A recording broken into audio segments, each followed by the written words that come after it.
Are de primit, nu? Știu că plătești, ești plătitor.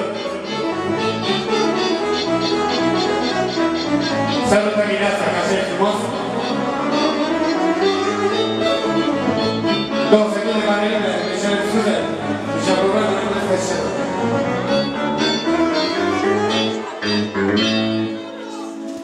Ne cerem scuze pentru acest moment foarte interesant. Marenele noastre deja sunt puțin nervoase, dar uite, au luat poziția de bază foarte frumos.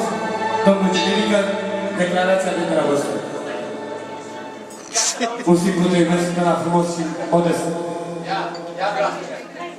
Draga mea, ținem cont că este o zi mare pentru noi doi.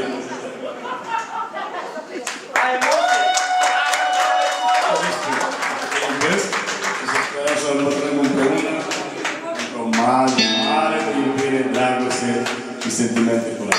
Te iubesc! Bravo, salută Mireasa! Salută Mireasa!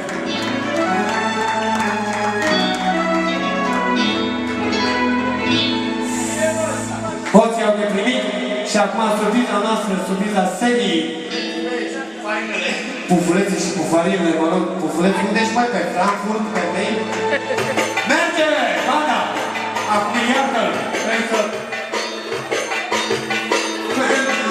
Mă rog, cu atenție, haide! Haide! Haide, da, haide!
E rușine, nu mai trebuie,